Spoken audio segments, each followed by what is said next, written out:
हे friends, very good morning. दोस्तों आज बात करेंगे टाटा मोटर स्टॉक के बारे में। दोस्तों हुआ क्या है स्टॉक में, ये सब मैं आपको इस डिटेल में बताऊंगा। जैसे कि एक स्टॉक ये स्टॉक लगभग 1200 रुपये पर चल रहा था। 1200 रुपये का से लेकर स्टॉक लगभग 650 रुपये तक पहुंच गया। और स्टॉक में अगर मैं देखा जाए, लोगों की अगर बाइक मोस्टली मिलेगी 900 से लेकर 1000 के बीच में। और इसमें इन्वेस्टर का मानना है कि वो इसमें एक बुरी तरह से फंस गए हैं, लेकिन ऐसा नहीं है। आने वाले 1-2 क्वार्टर के बाद कंपनी का अच्छा खासा परफॉर्मेंस करने जा रही है। इस परफॉर्मेंस की वजह रहेगी दोस्तों, एक तो इसमें जो कॉमर्शियल व्हीकल और पैसेंजर जो व्हीकल्स हैं, इनका डीमर्जर होने जा रहा है। वो डीमर्जर अक्टूबर में आपको देखने को मिलेगा। 25 अक्टूबर से लगभग इनका डीमर्जर हो जाएगा। तब से कंपनी एक अच्छी खासी कंडीशन में आ जाएगी। क्यों? क्योंकि अभी होता क्या है कंपनी में दोस्तों कि एक तो इतना बड़ा इनका पोर्टफोलियो है। जैसे कि मैं बता दूं, इसका कार्स से लेके कार्स में, स्पोर्ट्स यूटिलिटी में, व्हीकल्स में, ट्रक में, बसेस में, डिफेंस व्हीकल में, तो इसको संभालना एक इतना इजी नहीं होता है। और दोस्तों अगर मैं बात करता हूँ इसकी वर्ल्ड लेवल पे, जैसे अगर मैं इसका देखूँ तो it operates in India. India में तो ऑपरेट्स कर दिया, उसके बाद यूके में, साउथ कोरिया में, साउथ अफ्रीका में, चाइना में, ब्राजील में, ये सब होता है। इसके अगर मैं दोस्तों सेगमेंट की अगर बात करता हूँ तो जगुआर लैंड रोवर से इसका 71% का जो रेवेन्यू वो यहाँ से आता है। बाकी का रेवेन्यू अगर मैं बात करूंगा दोस्तों, टाटा कॉमर्शियल व्हीकल से इसका 70% का रेवेन्यू आता है। वहीं अगर मैं इसके टाटा पैसेंजर व्हीकल्स का देखूंगा तो यहाँ से इसका 11% तक का रेवेन्यू हमें यहाँ से देखने को मिल रहा है। दोस्तों वीडियो बहुत लंबा हो जाएगा, इसलिए मैं आपको डिटेल में बता देता हूँ। और कंपनी कैपेक्स की अगर बात करते हैं तो कंपनी 8000 करोड़ का कैपेक्स किया है 2025 में, जिसमें से 6000 करोड़ का कैपेक्स ऑलरेडी हो चुका है। यानी इसको ये अपना जो R&D है, जो भी रहा होगा, उसके ऊपर ये स्पेंड कर चुके हैं। वहीं में अगर इंडिया में देखा जाए, इंडिया से 29% फाइनेंशियल ईयर 24 में इसका रेवेन्यू आता था। और जो कि 22 से 24 में 29 रह गया। और 2022 से यूएसए में देखा जाए तो 16 से 15 रह गया था। चाइना का 15% से 13% रह गया था। और वहीं 12% से यूरोप का 13% तक रह गया था।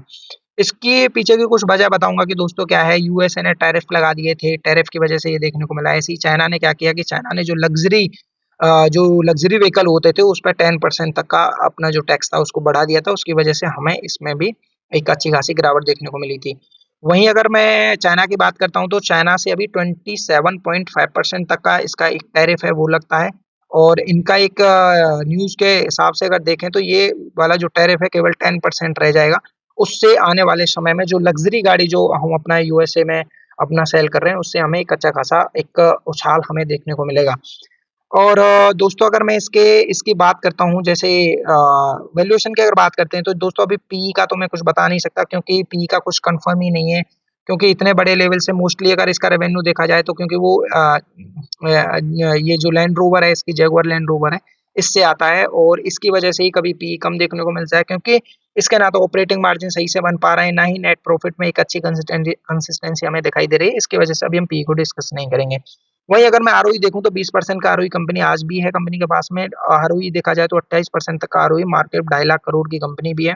डेब्ट टू इक्विटी अगर देखा जाए तो 0.62 का, यानी कंपनी के पास में कोई कर्जा नहीं है। दोस्तों अगर मैं इसके मेन पॉइंट आपको अगर मैं दिखाऊंगा, इसके बैलेंस शीट को जब आप देखते हैं तो दोस्तों बैलेंस शीट में कंपनी के पास में देखिए, रिजर्व मैंने बता दिया था। रिजर्व कंपनी के पास 1,15,000 करोड़ का रिजर्व है। वहीं पर 71,000 करोड़ की इसके पास में बोरोइंग है।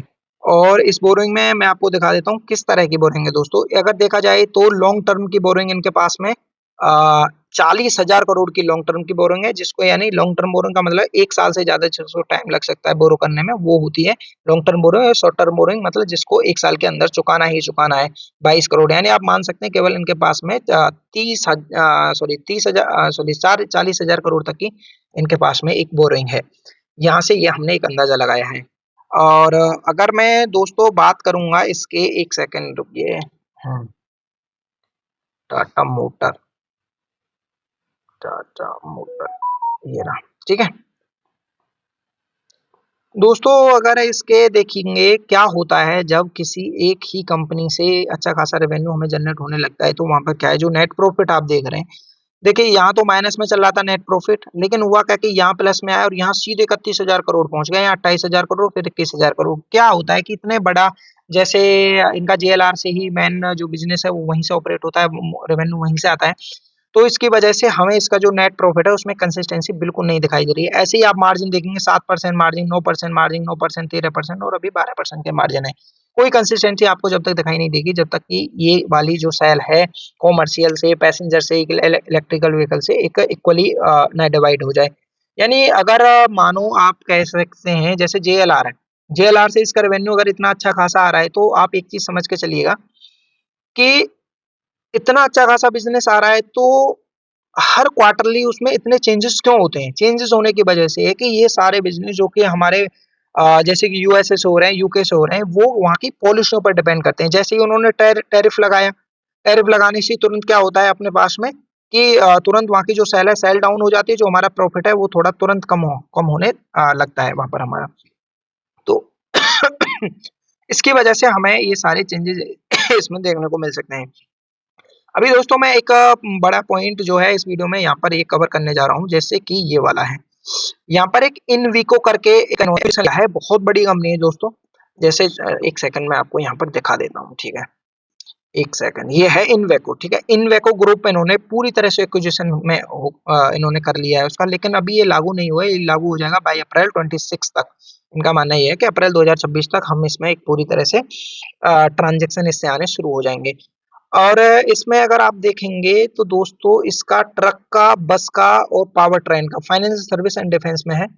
और 100% इनको ग्रुप किया है एक्सक्लूडिंग, यानी इसमें डिफेंस वाला जो इनके जो व्हीकल्स थे उनको इन्होंने शामिल नहीं किया है। और अगर इसके प्राइस ऑफर बात करें तो 14.1 यूरो में इसमें पर शेयर की कीमत रहेगी। टोटल इक्विटी इन्होंने 3.8 बिलियन यूरो में लिया है। इसको आप चेंज कर सकते हैं अपने रुपीस में।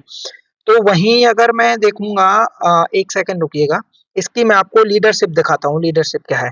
ठीक है, 11% मार्केट शेयर इन यूरोप में और लैटिन अमेरिका में, और वहीं ओवरऑल टू इसकी जो रैंक है बस मैन्युफैक्चरिंग यूरोप, यूरोप में यानी 2 सेकंड नंबर इसका मैन्युफैक्चरिंग में आता है बस में। पावर ट्रेन की अगर ये बात करें, इनका इंजन है और fifth largest engine manufacturer globally भी है। इसको आने से इनका मानना है कि अभी जो इन्होंने, मैंने जैसे मैं इनकी मैनेजमेंट रिपोर्ट में पढ़ रहा था, जो 4.5 लाख तक का इनका जो सेल होता है वो सेल इनके इसके आते ही 1.5 लाख करोड़ का और बढ़ जाएगा। तो यहाँ से हमें एक अच्छा खासा अपॉर्चुनिटी इसमें देखने को मिल सकती है। तो दोस्तों अगर वीडियो आपको अच्छा लग रहा हो तो वीडियो को लाइक शेयर करना ना भूलिएगा, चैनल को सब्सक्राइब कर दीजिएगा। दोस्तों ऐसा नहीं है कि टाटा मोटर का बिजनेस यहाँ से खत्म हो जाएगा, बहुत सारी अपॉर्चुनिटी। एक तो डीमर्जर का वेट करिएगा, डीमर्जर होने के बाद इसका यूएस टैरिफ का वेट करिएगा, यूएस टैरिफ के बाद में ये वाला जिस दिन से बिजनेस एक पूरी तरह से ट्रांजेक्शन आने लगेंगे इससे, तो तब से हमें टाटा मोटर में एक अच्छी खासी बढ़त देखने को मिलेगी। तो दोस्तों आज के लिए इतना ही काफी, एंड थैंक यू।